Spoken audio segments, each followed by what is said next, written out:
I rise today on a matter of personal and collective privilege. Mahiya naman kayo.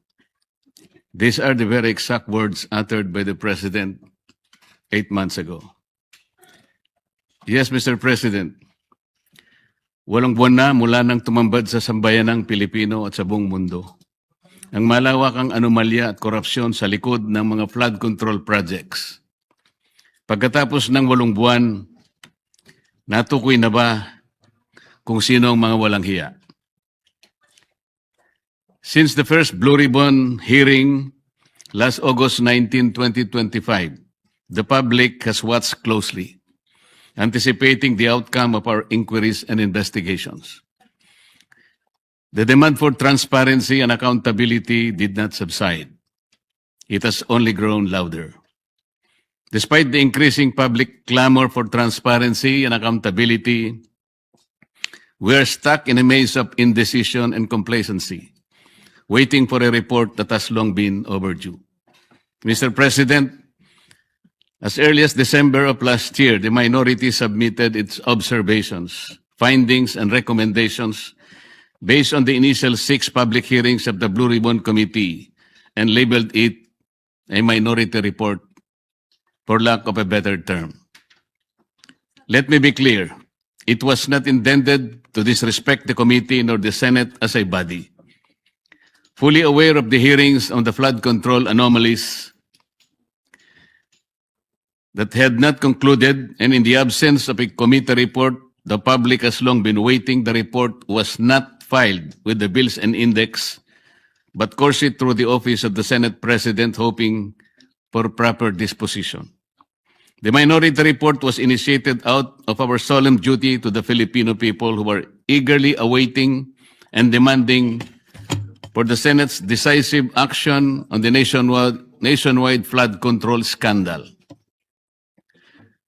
Our intention was clear from the outset: to uncover the truth, hold people accountable, and propose legislative measures that will finally dismantle the deeply entrenched corruption that characterize our infrastructure projects.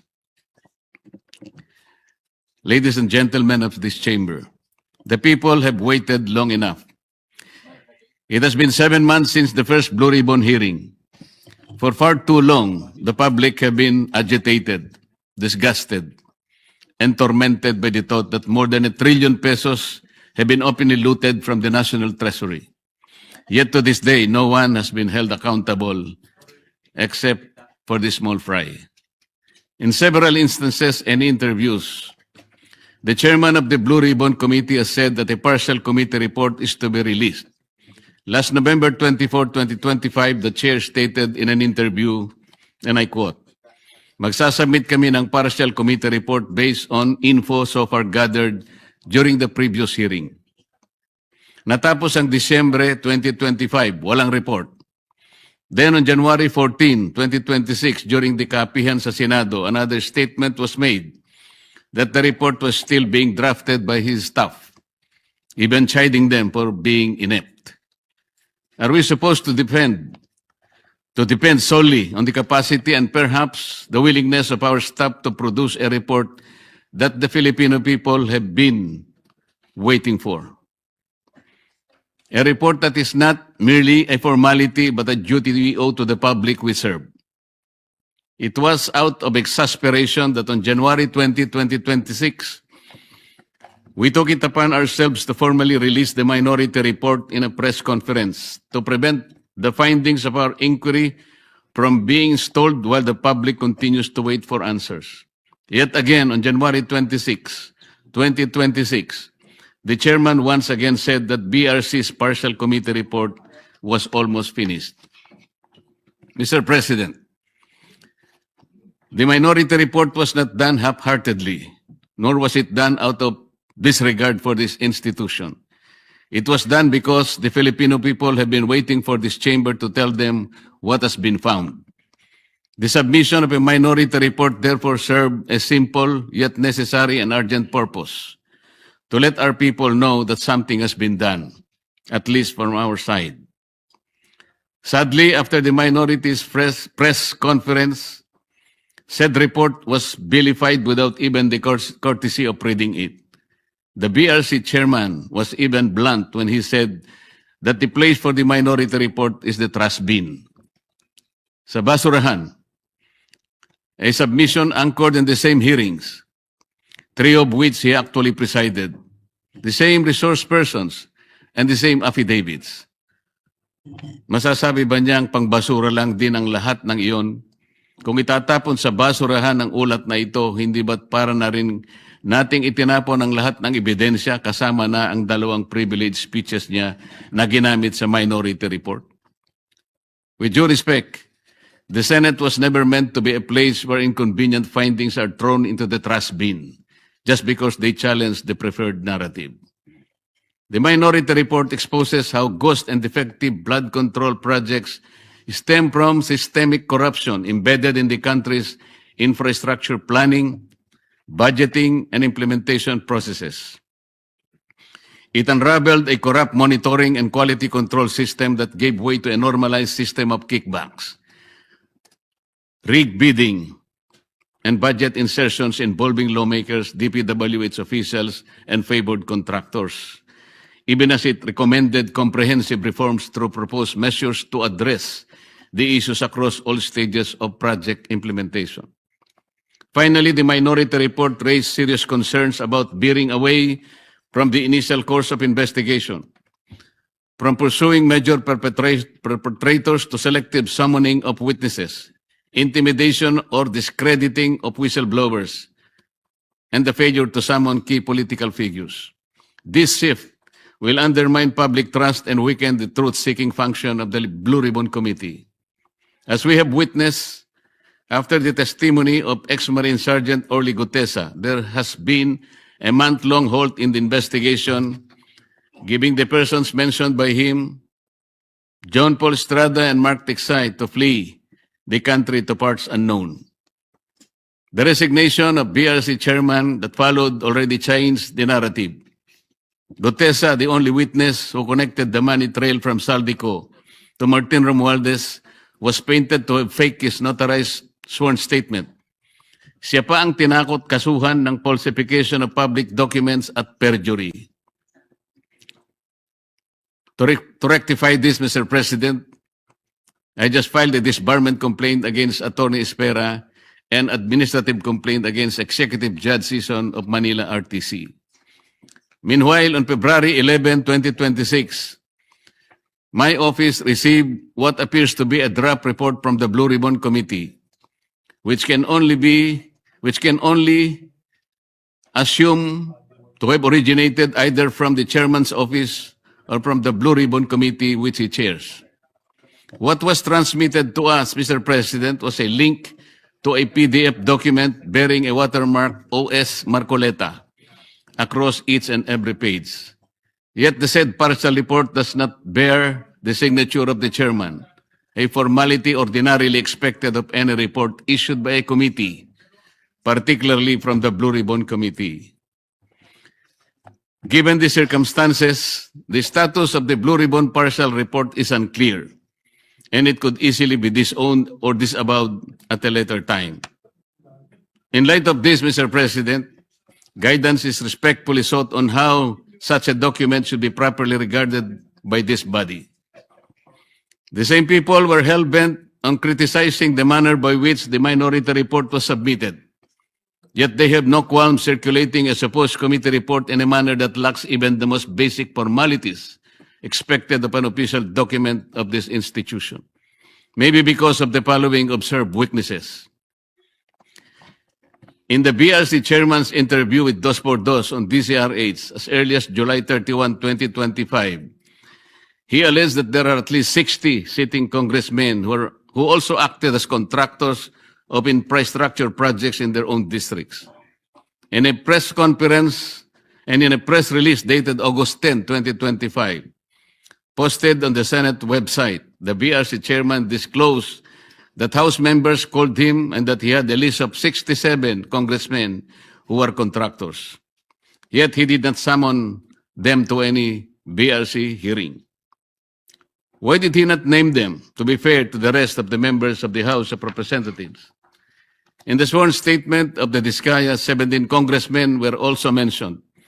Why were not they asked to appear before the committee? On the other hand, the statements of former Yusek Bernardo and his cohorts Alcantara and Hernandez, who named certain senators upon the intercession of the Department of Justice, were readily heralded as gospel truth. The chairman of the BRC has also named at least 11 contractors in his first and second privilege speeches, whom he crucified to be involved in the flood control mess. Bakit hindi na sila ipinatawag? Bakit iilan lang mula sa 11 kontratistang kanyang tinukoy ang aktual na humarap sa pagdinig? Bakit namimili? Ano ang ibig sabihin nito? Remarkably, on November 14, 2025, the BRC chairman invited former Speaker Martin Romualdez to testify in its 7th hearing. He did not appear. Then on January 22, 2026, as quoted by various media outlets, the chairman said that former Speaker Martin will be invited again. If he wants to attend, he is welcome. But he cannot be forced to come due to interparliamentary courtesy. This doctrine can be challenged in the light of Section 27, Article 2 of the 1987 Constitution, which reads, "The state will maintain honesty and integrity in the public service and take positive and effective measures against graft and corruption." This doctrine, Mr. President, which is not even part of our rules, is not absolute and should not prevail over a clear and categorical mandate of the Constitution.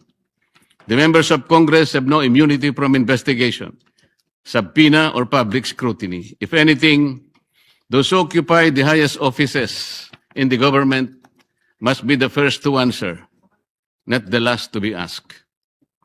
And on January 11, 2026, in a radio interview over DZBB, the BRC chairman said that there is no solid evidence linking former Speaker Martin Romualdez to the flood control controversy. This is deeply troubling not only for what was asserted, but for what was prematurely concluded because the records of the hearings clearly reveal otherwise. First, Gutesa, who appeared and categorically linked him to the controversy. Second, Saldico, in his several video feeds, identified him and others as the principal actor of this most despicable scandal. Third, at least 2 out of the 17 congressmen in Diskaya's list reportedly referred to Martin Romualdez. Sa mga unang pagdinig ng Blue Ribbon Committee sa ilalim ng pamumuno ng kasalukuyang chairperson, iminungkahi ko po, Ginoong Pangulo, na anyayahan din si dating Governor Luis Chavit Singson na nagpahayag din ng kahandaan at kagustuhan na dumalo upang tumistigo sa mga flood control projects sa Ilocos. Wala rin pong nangyari, Ginoong Pangulo. We are now seeing a clear pattern in this mambo-jumbo that whenever a witness points to former Speaker Romualdez as being linked to the controversy, the credibility of that witness is quickly placed in question.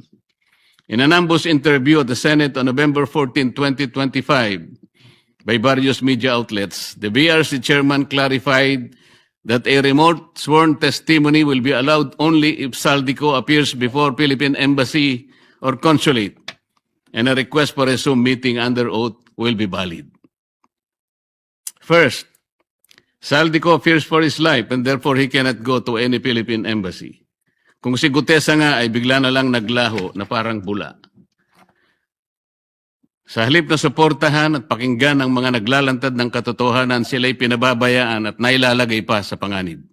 Second, the statement is incorrect because under the Apostille Convention, which the Supreme Court already implemented under OCA Circular number 210-2023, Saldico can take his oath before any commissioned notary in Portugal or elsewhere in Europe. He doesn't have to do it before a Philippine consular office. All he has to do is for his sworn statement to be apostilled in that foreign country, and it will have the effect of a statement sworn before a Philippine consulate. In the 8th hearing on January 19, 2026, the BRC chairman stated, "Let me emphasize the point, or one point. We always go wherever or where the evidence leads us. We do not target any particular person, nor do we have the intention to cover up for anybody. If that is truly the guiding principle of this investigation, Mr. President, then several matters should have been highlighted and pursued with equal vigor.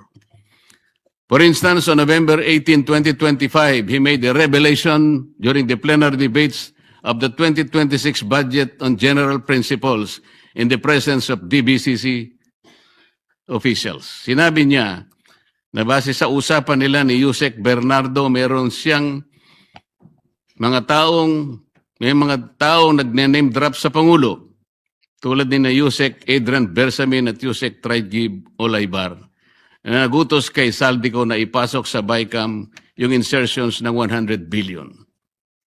Panoorin po natin ang video, Mr. President. Sabi niya, ang pagkaalam niya, kasama si Yusek Adrian Bersamin.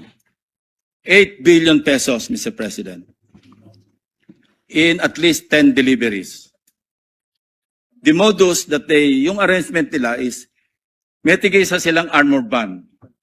May armored van si Yusek Olaybar, may armored van siya, magpapark sa basement ng Diamond Hotel, darating yung van driven by Olaybar, and possibly, sabi niya, hindi siya sigurado, and possibly along with Adrian Bersamin. Bakante yung armored van, ipapark, idadrive yung isang van na puno ng pera.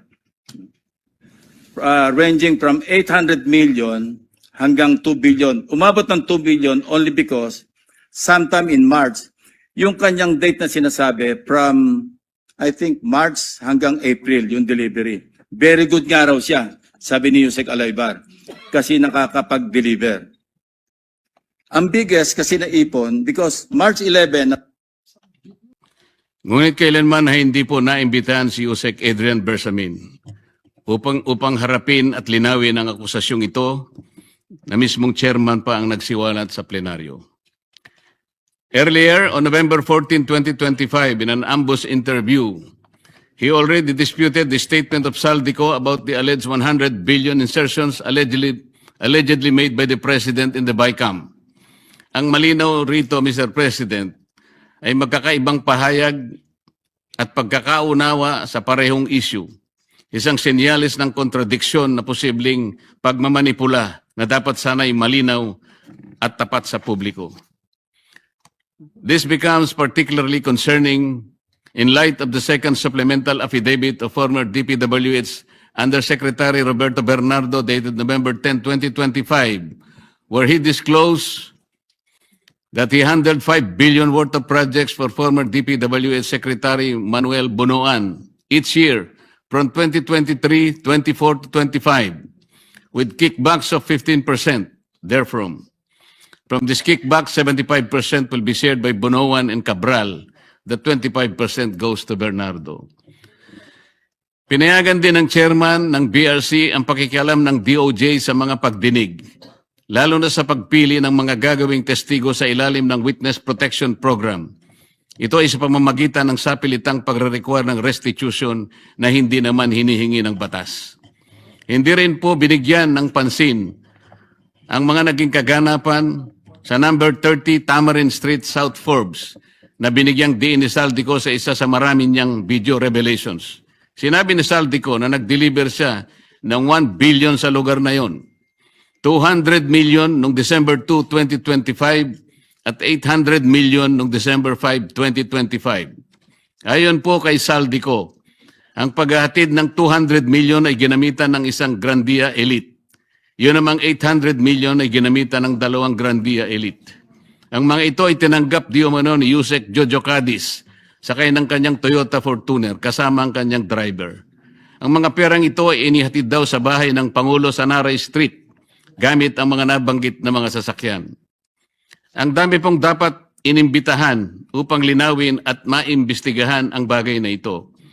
Sa Yusek Jojo Cadiz at ang kanyang driver, ang mga opisyalis ng korporasyon na may-ari raw ng bahay, si Nelson Go na dami raw ni Martin Romualdez sa nasabing korporasyon, ang security agency na bantay sa nasabing lugar upang makuha ang logbook ng pagpasok at paglabas ng mga sasakyan noong December 2 at December 5, 2025 o kaya ang CCTV footages para makilalang ganap ang mga sasakyan at drivers na may dala ng mga sasakyan at sa pagitan ng alas 9 hanggang alas 10 ng umaga.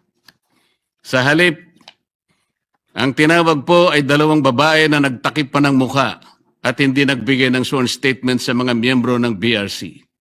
At nung tanungin ko sila, napansin naman po ninyo, Ginoong Pangulo, ang chairman pa ang sumasagot.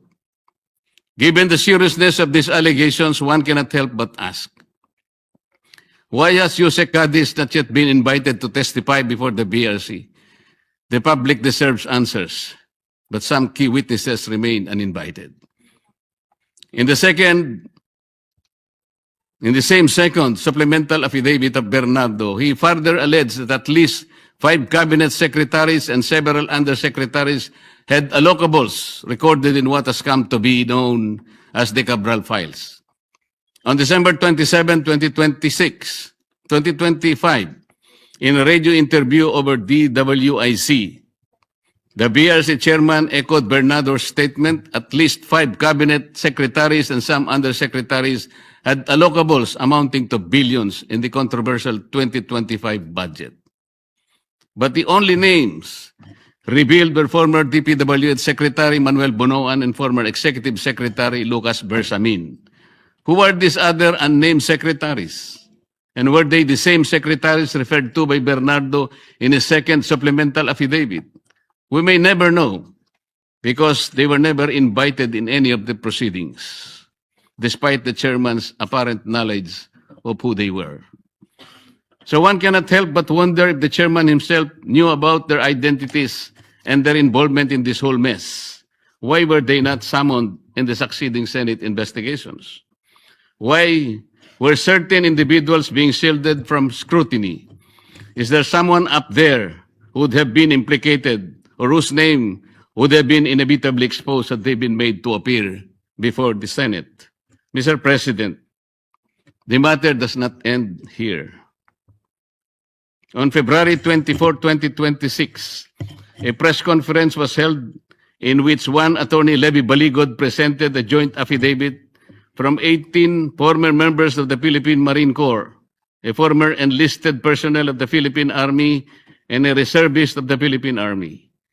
The affidavit alleges that they were involved in the delivery of maletas filled with cash to various recipients, purportedly under the orders of Saldico. Sila po ay nagpahayag ng kanilang mga nalalaman tungkol dito sa malupit na pandarambong sa Kaban ng Bayan. Nabanggit nilang muli ang 30 Tamarin Street sa South Forbes Park, gayon din ang 14 at 41 Nara Street. Nabanggit din ang opisina ni Saldico sa House of Representatives at bahay daw sa Aguado sa harap ng Malacanang. Kinumpirma rin nila na totoo ang mga inihayag ni Orly Gutesa sa nakalipas na pagdinig ng komite. Bukod pa rito, isa sa mga nagsalitang ex-Marines ay tumestigong isinama siya ni Saldico nang magatid daw ng 5 malalaking maleta sa bahay ng Pangulo sa Ilocos Norte. Ayon sa kanyang pahayag, si Congressman Sandro Marcos pa umano ang tumanggap ng pera at ilang oras lamang ang lumipas ay dumating rin daw ang Pangulo at ang unang ginang. Pero ano po ang ginawa ng chairman ng BRC? Sa halip na iharap sa taong bayan at diretsahang tanungin sa kanilang mga pahayag, kahagad na pinag-alinlanganan ang kanilang kredibilidad. Bago pa man masuri ang kanilang salaysay sa harap ng Senado, tila nabuo na ang isang konklusyon sa mismong chairman na dapat sana ay siyang magsiyasat nito.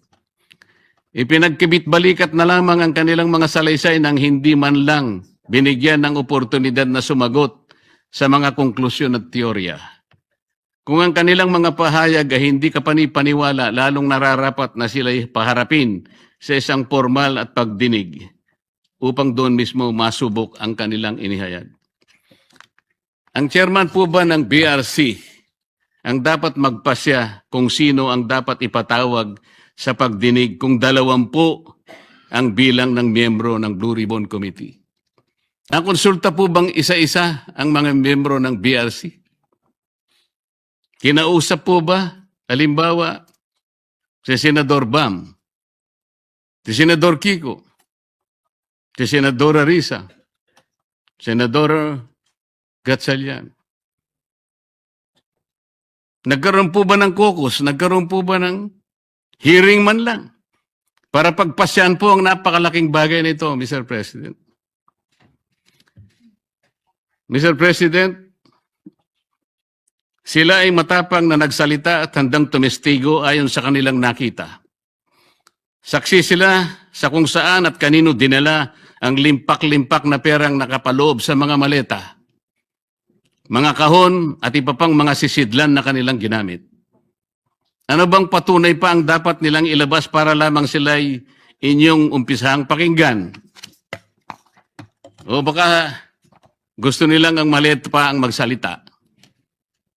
Hindi raw kapani-paniwala. Sila nga ang inutusang magdala ng pera, Ginoong Pangulo. Kaya ang tanong, ano bang kinakatakutan ng chairman? Ano na po ba ang nangyari sa pagsunod sa ebidensya? O piling ebidensya lamang ba ang susuriin at ipipikit na lamang ang mata sa iba? Ngayon sa Romans 1:18, nahayag mula sa langit ang puot ng Diyos laban sa lahat ng kalapastanganan at kasamaan ng mga taong dahil sa kanilang kasamaan ay hinahadlangan ang katotohanan. Hanggang kailan po itong tahasang pagharang sa katotohanan, Ginoong Pangulo? Ano na po ba ang nangyari sa makulay na kasaysayan ng Blue Ribbon Committee na sa mahabang panahon ay tiningala at nagsilbing isang bantayog sa pagtukoy at pagtutok sa mga katiwalian at pagdarambong na nagaganap sa ating burokrasya? Hanggang kailan po tayo maghahalokip-kip ng mga kamay sa harap ng malawakan at karumal-dumal na paglima sa ating kabangbayan? Hanggang kailan po maghihintay sa wala ang taong bayan na mistulang ninakawan sa tanghaling tapat? Hanggang kailan ang mistulang pagbubulag-bulagan, Ginoong Pangulo? Hanggang kailan po magtitiwala sa atin ang taong bayan na nandito tayo para proteksyonan ang kanilang kapakanan? Hanggang kailan po natin sila mapapaniwala na makakagawa pa tayo ng mabuti para sa kanila? Hanggang kailan po kaya ang pagmamaang-maangan, Ginoong Pangulo? Naghanap po ng kasagutan ang mga mamamayan. Hindi po bukas, hindi po sa makalawa. Ngayon na po, Ginoong Pangulo. Kasihan nawa ng Diyos ang ating bansa. Maraming salamat po, Ginoong Pangulo.